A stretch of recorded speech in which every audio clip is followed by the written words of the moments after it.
ጥቂት ነጥቦችን እናንሳ። እንዲህ እንበለው እግዚአብሔርን፣ አንተን የምጠብቀው አሁን የምፈልገውን ነገር ያልሰጠኸኝ ለኔው ጥቅም እንደሆነ ስለምረዳ ነው የምጠብቅህ እንበለው። ያልሰጠኸኝ ምናልባትም የከለከልከኝ ነገር ካለ መከልከልህ ራሱ ለኔ ጥቅም ስለሆነ ነው አንተን አምኜ የምጠብቀው እንበለው። ወገኖቼ ሁለት ወጣቶች እግዚአብሔርን ለመኑት ይባላል። ጓደኛ ማቾች ናቸው። ሁለቱም ተመሳሳይ ጥያቄ አምላካቸውን ጠይቀውታል። እግዚአብሔር ግን እንዲህ አደረገ። ለአንደኛው የጠየቀውን ሰጠው፣ ለአንደኛው ደግሞ የጠየቀውን ከለከለው እና የተከለከለው ክርስቲያናዊ ሰው እግዚአብሔርን ጠየቀው። ጌታ ሆይ የጠየቅንህ ተመሳሳይ ጥያቄ ነው፣ አቋማችንም አንድ ነው። ግን ለወንድሜ የሰጠኸው ለኔ ደግሞ ከለከልከኝ፣ ይህ የሆነው ለምንድነው ብሎ ጠየቀው። እናም አባታችን እግዚአብሔር መልስ ሰጠው። ምን የሚል መልስ? ልጄ ሆይ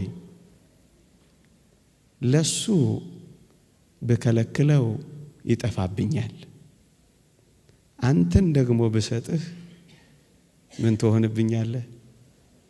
ትጠፋብኛለህ። ላንተ የከለከልኩት እንዳትጠፋብኝ ብዬ ነው። ለሱ ደግሞ የሰጠሁት በከለክለው ይጠፋብኛል ብዬ ነው። እናም ለሁለቱም መስጠትንም ማዘግየትንም እግዚአብሔር የሚያደርገው ለሁለቱም ጥቅም ሲል ነው። ወገኖቼ እግዚአብሔር በጊዜው ጠይቃችሁት አሁን እየሰጣችሁ ካልሆነ እንዳንጠፋበት ብሎ ነው። ወገኖቼ እግዚአብሔር ከፊቱ ከምንጠፋ ፊቱን ከምናጣ ምንም ነገር ባይሰጠን ስለሚሻል ለዛ ነው የምንጠብቀው። ወገኖቼ የሚሰጠንን ነገር ይዘን ሰጪውን አምላክ ከተው ነው ስጦታው ይቅርብን። ፓትርያርክ ሽኖዳ እንዲህ ይላሉ፣ እግዚአብሔር ጸጋ እንዲሰጥህ ለምንኸው፣ ጸጋውን ሲሰጥህ አብሮ የጸጋው መያዣውን ትህትናንም አብሮ ካልሰጠህ ልጄ ሆይ አምላክህን እንዲህ በለው፣ ጸጋህን ከእኔ ውሰደው በለው። እየሰማችኋቸውን? ጸጋህን ሰጥተኸኝ አንተን ካጣው ጌታ ሆይ ጸጋህን ውሰደው በለው። የጸጋው ምንጭ የስጦታዎች ሁሉ ምንጭ እሱን አተን ጸጋው ቢበዛብን ምን ያደርግልናል? ጌታ ሆይ ጸጋህን ውሰደው። ጌታ ሆይ የጠየቅኩህን አዘግየው። ወገኖቼ የጠየቅኩህ ነገር ወደ እኔ ሲመጣ እኔ ከፊትህ የምወጣ ከሆነ ጌታ ሆይ አንተናና ነገሩ ይቅርብኝ በለው። ለዚህ ነው ምን ጠብቀው ወገኖቼ። ምእመናን ጠንቋይ ከሚሰጠን እግዚአብሔር ሺህ ጊዜ ቢከለክለን፣ ወገኖቼ እግዚአብሔር ከሌለበት የሰባ ፍሪዳ ውስጥ ከምንኖር እግዚአብሔር ያለበት ጎመን ብንበላ አይሻልምን? ግድ የለም አንተ የሌለህበትን ፍሪዳህን ውሰደው። ወገኖቼ ከሰይጣን መሳም የአምላኬ ቁንጥጫ ይሻለኛል ማለት ምንኛ የከበረ ልመና ነው። ወገኖቼ ይህች ዓለም ማር ከምታቀርብልን ይልቅ እግዚአብሔር መራራ የለውም እንጂ መራራው እንዴት ይጣፍጣል። ለዚህ ነው እኛ እግዚአብሔርን የምንጠብቀው የሚሰጠን ነገር አሁን ያልሰጠን እግዚአብሔር ለኛ ጥቅም ስለሚያደርገው ብቻ ነው። ወገኖቼ አንድ ሕፃን ልጅ ቢላ ይዞ ሲጫወት ብናየው በእርግጠኝነት ቢላውን መንጠቃችን አይቀሬ ነው። ወገኖቼ ምናልባት የምንጠይቀው ስለት ምናልባት የያዝነው ቢላ ቢሆንስ? በቢላ ልጅ ሲጫወት ዝም ትሉታላችሁ?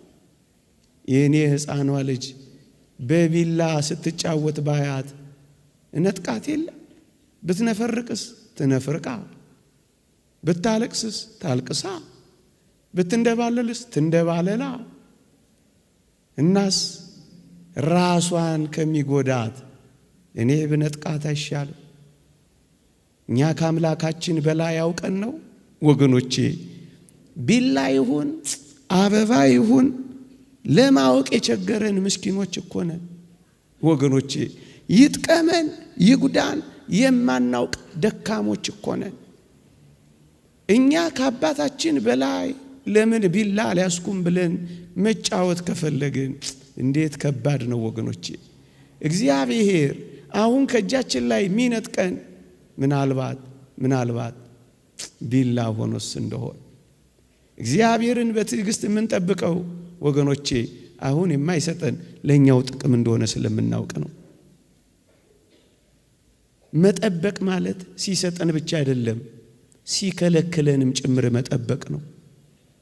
እናስ እንደ ዕንባቆም ድምፃችንን ከፍ አድርገን እግዚአብሔር ሆይ ስትሰጠኝ ብቻ አይደለም ስትከለክለኝም ልጠብቅህን። ወገኖቼ መጠበቅ ማለት እኮ እንደዚህ ነው። ይውላችሁ የተከልነው በለስ ባያፈራም እንጠብቀውን? አዎ። የዘራነው የወይን ሐረግ ፍሬ ቢጎለውም እንጠብቀውን? አዎ እንጠብቀዋለን ወገኖቼ። ከብቶች ከጋጥ ውስጥ ቢጠፉ በጎች ከበረት ቢታጡም ምንም ነገር ባይኖረንም እንጠብቀውን? አዎ መጠበቅ ማለት እሱ ነው። እንደ ዕንባቆም በመጠበቂያዬ ላይ እጠብቅሃለሁ ማለት እኮ ይሄ ነው ወገኖቼ። ምንም ነገር ባይሆን እንኳን እግዚአብሔር ሆይ አንተን እጠብቅሃለሁ።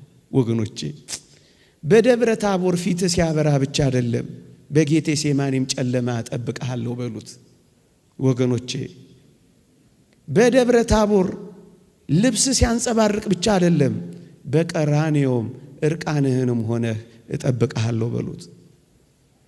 በደብረ ታቦር ካንተ ጋራ ካልሆንኩ ሞቼ እገኛለሁ ብቻ ብላችሁ አትቆሙ። ቀያፋም ግቢ አላውቅህም ብላችሁ እንዳትክዱት እባካችሁ። ቀያፋም ግቢ ቢሆን ጠብቁት። በደብረ ታቦር ደስታ ብቻ አይደለም በጎልጎታ ለቅሶም ላይ ጠብቁት። በኢየሩሳሌም ባለው ውበት ላይ ብቻ አይደለም ደም ግባት አልባ በሆነም ጊዜ ጠብቁት። መጠበቅ ማለት ይሄ ነው። አንድ ሁለተኛ ለምንድን ነው እግዚአብሔርን እጠብቅሃለሁ የምንለው ወገኖቼ? እኛ የምንጠቅመውና እኛ የምንጠቀመው መቼ እንደሆነ የሚያውቀው አምላካችንና አባታችን እሱ ብቻ ስለሆነ ነው። መቼ ቢሰጠን እንደምንጠቀምበት መቼ ቢያደርገው እንደሚጠቅመን የሚያውቀው አንተ አባታችን ነህና ጌታ ሆይ አናጣድፍህም፣ አላጣድፍህም፣ በትዕግስት እጠብቅሃለሁ እንጂ ለምን ታጣድፈዋለህ? የሚጠቅምህና የምትጠቅመው መቼ እንደሆነ ስለሚያውቅ በትዕግስት ዝም ብለህ ጠብቀው። ማመን ማለት መጠበቅም ጭምር ነው። መጣደፍ አይደለም መጠበቅ። ሁለተኛ ታስታውሱ ይሆን አልዓዛር ሲሞት ክርስቶስ እኮ ያውቃል ወንድማችን አልዓዛር አንቀላፍቷል ላስነሳው ሄዳለሁ ብሏል። ግን ሄደው ሲታመም ነው? ሲቀበር ነው? ሊቀበር ሲል ነው? ወይስ 4 ቀን ሲሆነው ነው ጌታችን ወደ አልዓዛር ሄደው? መቼ ነው? 4 ቀን ሲሞላው ነው ወገኖቼ። እናም እንዲህ እንበለው ጌታችንን፣ ስታመም ትመጣለህ ወይስ ጌታ ሆይ ስሞት ነው የምትደርሰው? እየሞትኩ የታለሱ ብላችሁ የምትጉረመረሙት ኖሩ ይሆን? አሁንና ለምን ትሉታላችሁ? ለምን ካላንደር ታወጡለታላችሁ? ለምን ስኬጁል ታነጥፉለታላችሁ? ለምን ታጣድፉታላችሁ? ለምን እጁን ይዛችሁ እየመራችሁ ልታሳዩት ትሞክራላችሁ? ስትታመሙ ወይም ስትቀበሩ ሊመጣ ይችላል። ለቀብር ስትሄዱ ወይም ቀብር ሆኖ ተቀብራችሁ 1 ቀን አይደለም 4 ቀን ሲሆነው ሊመጣ ይችላል። መቼ እንደምትመጣ የምታውቀው አንተ ነህና በኔ ካላንደር አላጣድፍህም በሉት። እጠብቅሃለሁ በሉት። አልወተውትህም እታገሳለሁ በሉት። ወጣቶች ወገኖቼ ግድ የለም በሉት። አልዓዛርን ተናገር ብትሉት ምን እንደሚል ታውቃላችሁ? ግድ የለም ጌታ ሆይ 4 ቀን ከሆነኝ በኋላ የሆነ እንደሆነ መጠቅመው ግድ የለም ስታመም አትምጣ ቅር እየፈረስኩም ቢሆን ምን አረጋለሁ? በሞት ይበሉት። እየፈረስኩም ቢሆን እጠብቅሃለሁ። ምክንያቱም ስሞት አይደለም ልቀበር ሲሄድ አይደለም እኔ መቼ እንደምጠቅም የምታውቀው አንተ ስለሆንክ እየፈረስኩ እጠብቅሃለሁ። ፈረስኩኝ እኮ አበቃሁኝ አለሁ እኮ አትበሉ። ብትፈርስም ሊሰራ ይችላል። ብትሰነጠግም ሊጠግንህ ይችላል። ብትሰበርም አዲስ ሊያደርግህ ይችላል። እጠብቅሃለሁ በሉት አልዓዛርን። ግድ የለም ጥቂት የምትዘገየው የዘላለም ጥያቄ ልትመልስልኝ ከሆነ ጌታ ሆይ አሁን አትምጣ ቅር መቃብር ስገባ እጠብቅሃለሁ ዛና በሉት። መቃብር ላይ ቀጠሩት እንጂ ወገኖቼ። ለምን መሰላችሁ ይሄን እምላችሁ? ይውላችሁ አልዓዛር ታሞ ያለ ጌታችን ቢያድነው ማን ብቻ እንደሚጠቀም ታውቃላችሁ? ማርታ፣ ማርያም፣ አልዓዛርና ጥቂት ቤተሰቦቹ ብቻ ናቸው አልዓዛር ታሞ ያለ ቢድን የሚጠቀሙት። እውነት አሰብ ከመቃብር ገብቶ 4 ቀን ሆኖት ፈርሶ በስብሶ ጅማሬ ጀምሮ ጌታችን ከመቃብር ቢያወጣው ግን ሸቶ ቢያወጣው ግን ማን ነው የሚጠቀመው? ዓለም ሁሉ ነው የተጠቀመው። ይውላችሁ ጌታችን መድኃኒታችን ኢየሱስ ክርስቶስ በሁሉ ዘንድ የታመነ የሆነው በተለይ በሁሉ ዘንድ የታመነ የሆነው አልዓዛርን ከሞት ካስነሳ በኋላ ነው። እና ማርታን እንንገራት። ምን ብለን እንንገራት? አንተ ኖረ ቢሆን ኖሮ እያልሻት ትሚው እንበላት ማርታ። እና ምን እንበላት? ማርታ ሆይ ታሞ ያለ ወንድምሽን ቢያድነው አንቺና ቤተሰቦችሽ ብቻ ትጠቀማላችሁ። ከሞተ በኋላ ግን ጌታችን ቢያስነሳው ግን ዓለም ሁሉ ይጠቀምበታልና የለህም አትበዩ እንበላት። መቼ አልዓዛር እንደሚጠቅም ያውቃል አያውቅም? መቼ ቢያስነሳው ስራ እንደሚሰራ ያውቃል አያውቅም? 4ቱ የዝምታ ቀናት የእግዚአብሔር የሥራ ቀናት እንጂ የቸልተኝነትና የልግምና ቀናት አታድርጉት። መቼ እንደሚያድናችሁ መቼ እንደሚመልስላችሁ እናንተ አታውቁ። የዝምታውን ቀናት እንደ ችልታ ቀናት ቆጥራችሁ ጀርባ አትስጡት።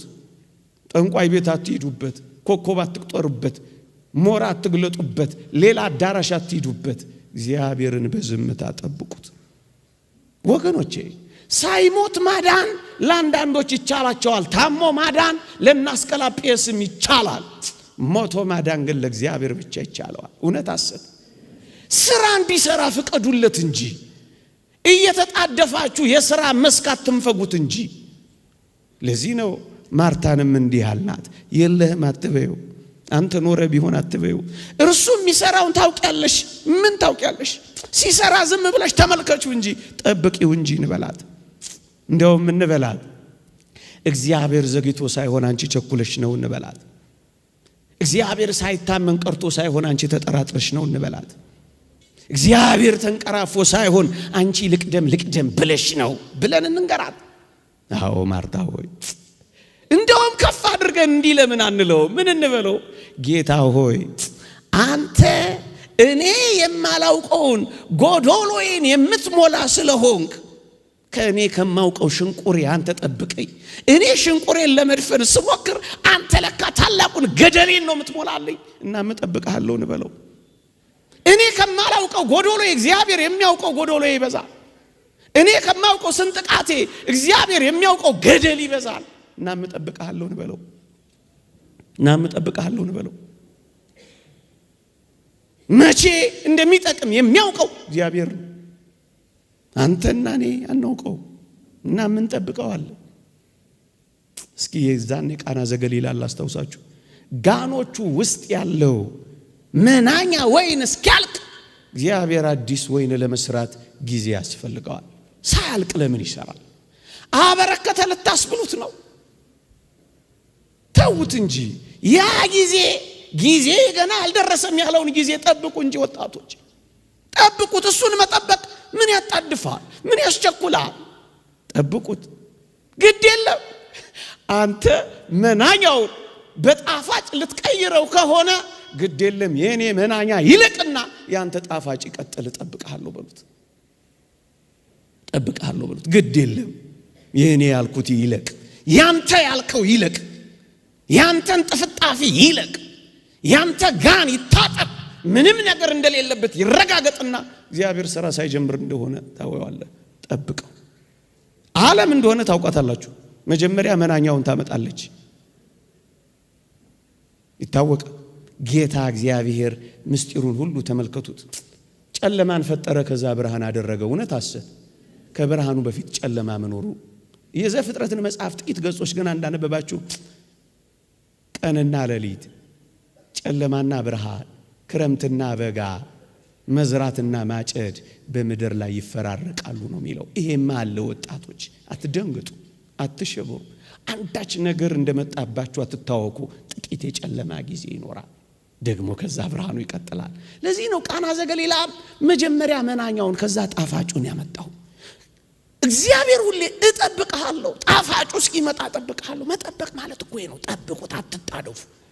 ጠብቁት፣ አትፍጠኑ። እግዚአብሔርን በማናቸውም ነገር አትቅደሙት።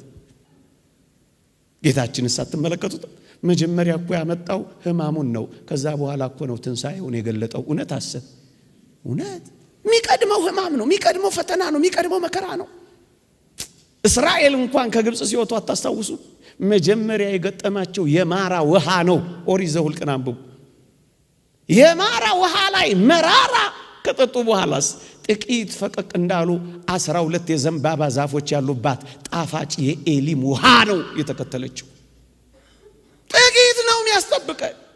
እናስ ጠብቁት፣ ጠብቁት። ሶስተኛ ነገርን ለማሳጠር ሶስተኛ የሰማችሁኝ ነው።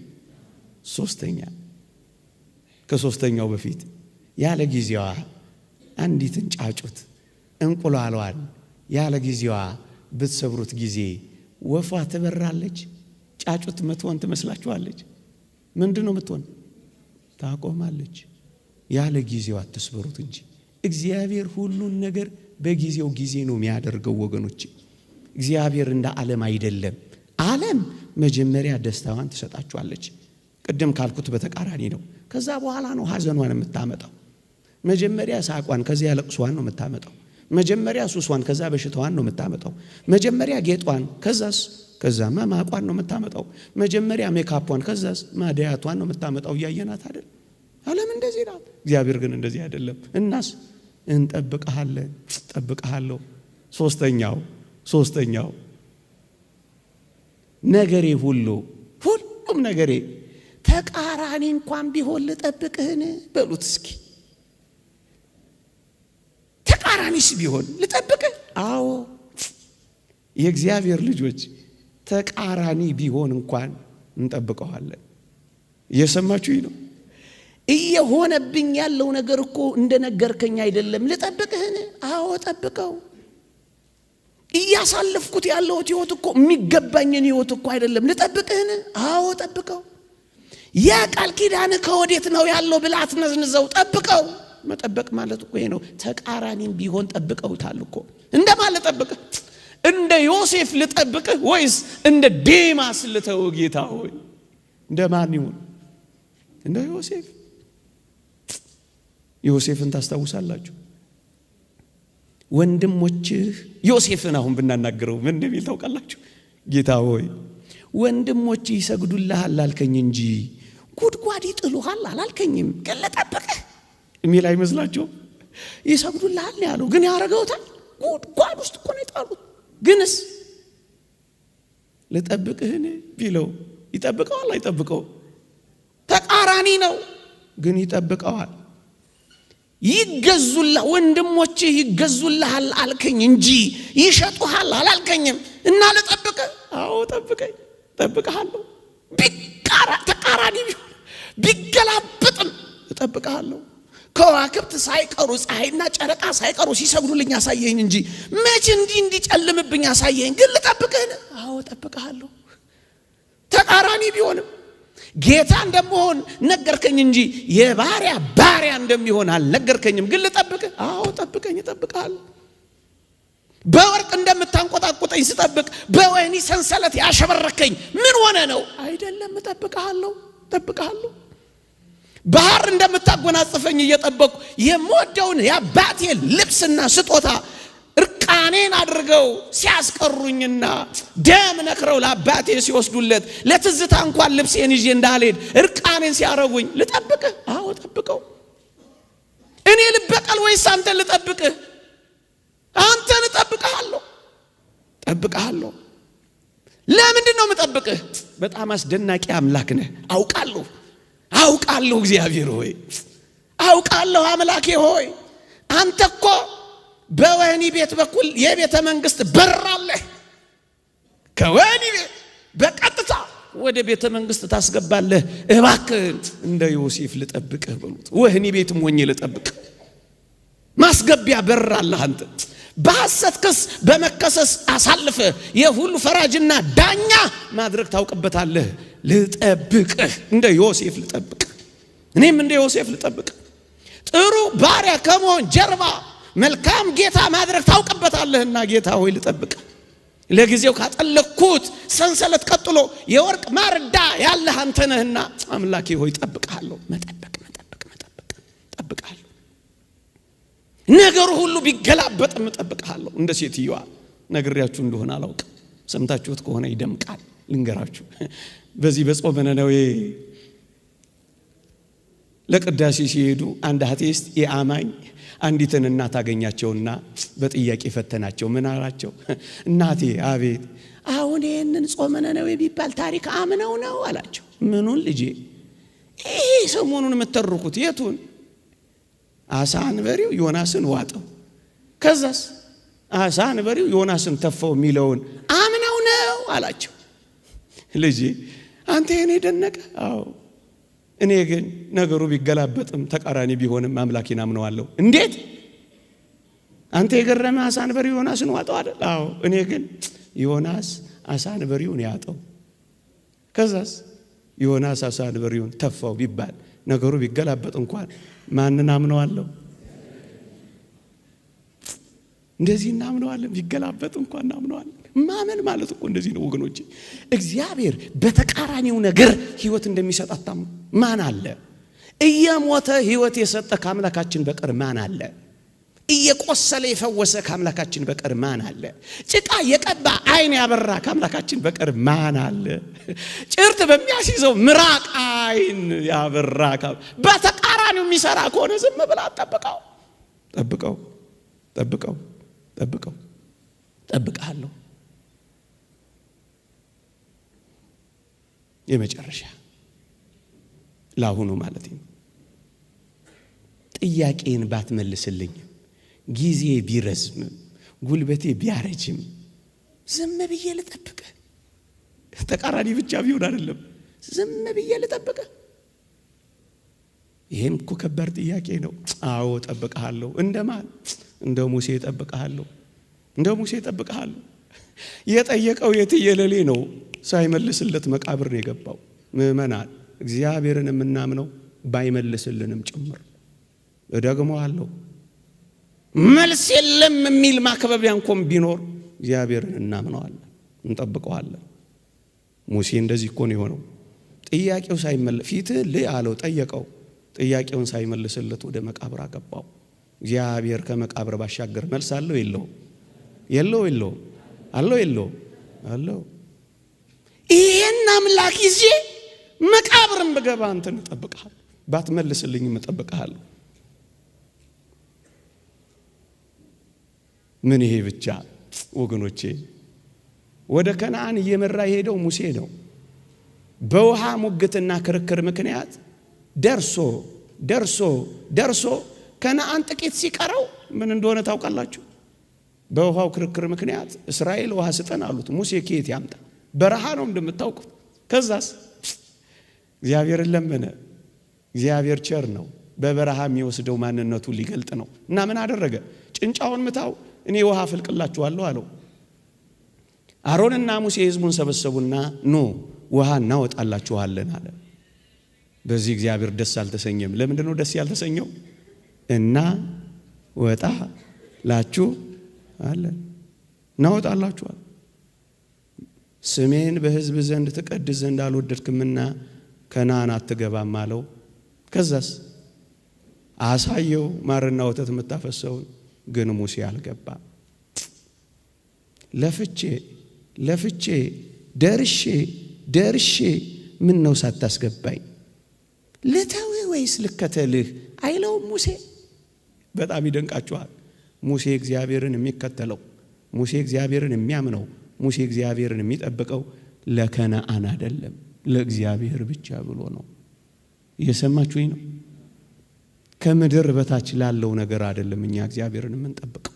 ከፍ ያለ ከነዓን ባያስገባውም እያገለገለው አረፈው ሙሴ።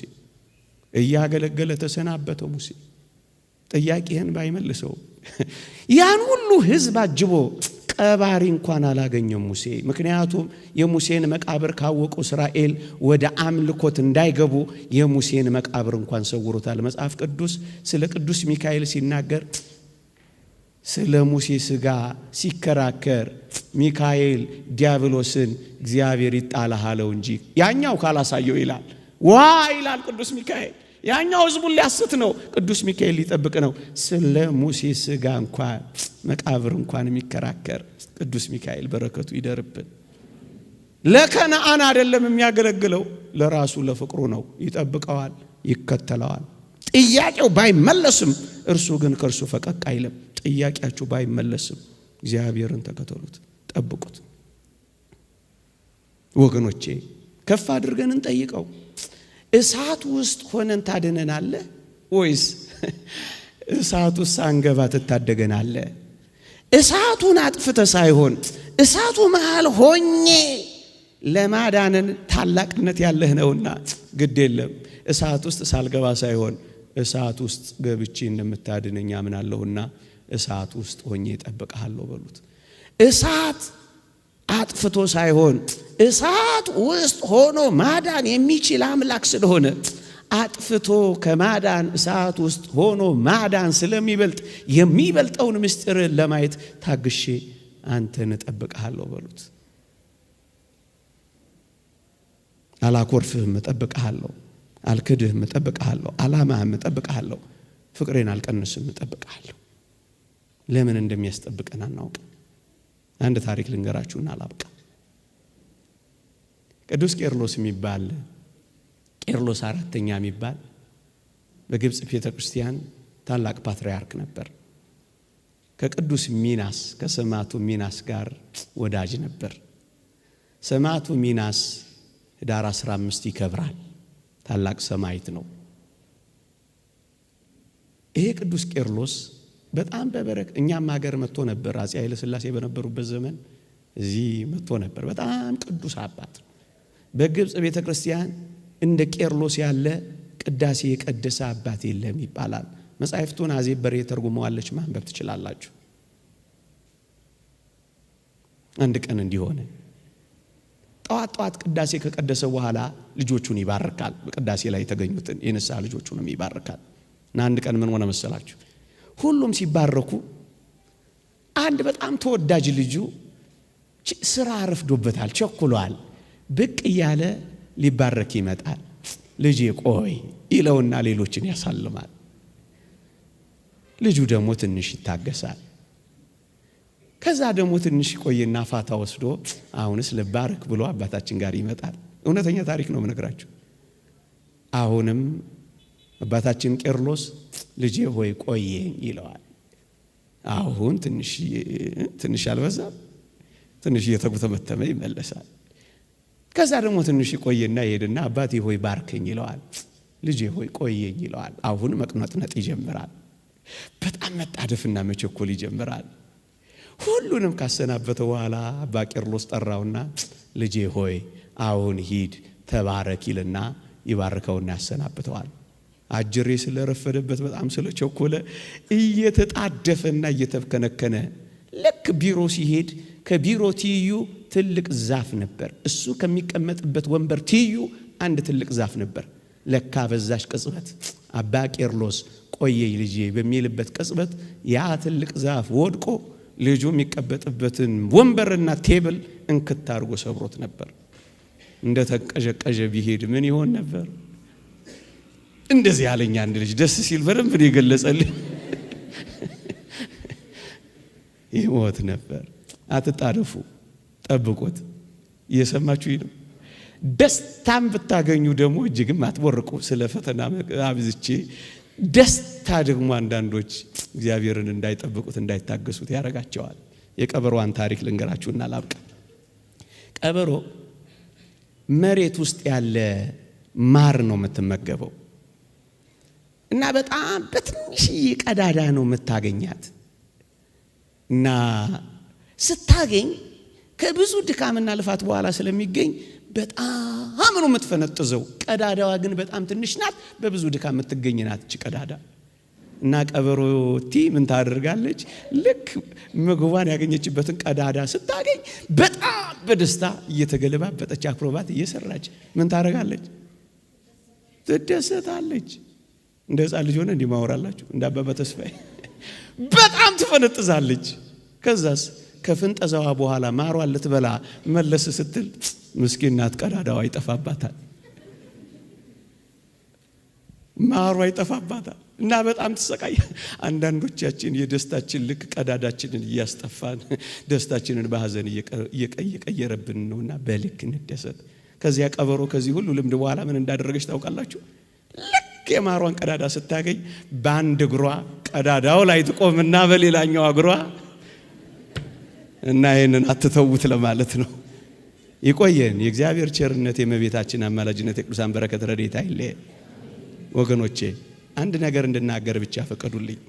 እንደዚህ ወጣትን ማግኘት ብዙ ሰዎች ያስፈልጉናል። ወጣቶችን የሚሰበስቡ ከኳስ ቤት የሚያመጡ እንዲህ ወዳለው ጉባኤ እግዚአብሔር የሚሰበስቡ ከጫት ቤት የሚነጥቁ በኪነ ጥበብ ያዋዙ የእግዚአብሔርን ቃል የሚሰጡ አንድ አይደለም፣ ሁለት አይደለም፣ ሶስት አይደለም፣ በጣም ብዙ ሺህ ሰራተኞች ያስፈልጉናል። ዓለም በብዙ ርቀት እየሄደብን ነው። እኛ ሀገር በእግር እንኳን መከተል አቅቶናል። ብዙ ጉድለቶች ሊኖሩ ይችላሉ። እንደ ጀማሪ እኔ አላውቃቸውም እነዚህን ወንድሞች። እንደ ጀማሪ ሁላችንም በጉድለት ውስጥ ነው የምንኖረው ወገኖቼ። ቀዳዳችንን እየተደፋፈነ ጉድለታችንን በውስጥ መስመር ነው ብትሉት በውስጥ መስመር እኔ አላውቀውም ይሄን ውስጥ መስመር እግዚአብሔር ይመስገን እስከዛሬ በውስጥ መስመር እየተነጋገረን ከመድከም ይልቅ መበርታትን ከመገፈታተር መደጋገፍን ትልቁን ስዕልና ቁም ነገር አድርገን እንድንበረታ አደራ ለማለት ነው። እንደዚህም የምታዘጋጁ ሰዎች ትልቅ ተቋም እንድታረጉት ነው የምመኘው። በግሌ ከፍ እንድታረጉት አንድ ሰው አይደለም 3 4 5 እየሆናችሁ ከፍ አድርጉት። ይሄን ዓለም እንገዳደረው። ምን ታረመውን እየታረምን የጎደለውን እየሞላን ቀስ ብለን እየተመካከር ከፍ እናድርገው። ችግርን በችግር መፍታት ልማዳችን አይሆን። ይቆየኝ። እግዚአብሔር ቸርነት፣ እመቤታችን አማላጅነት፣ የቅዱሳን መላእክት በረከት ረድኤት አይለየን። አሜን።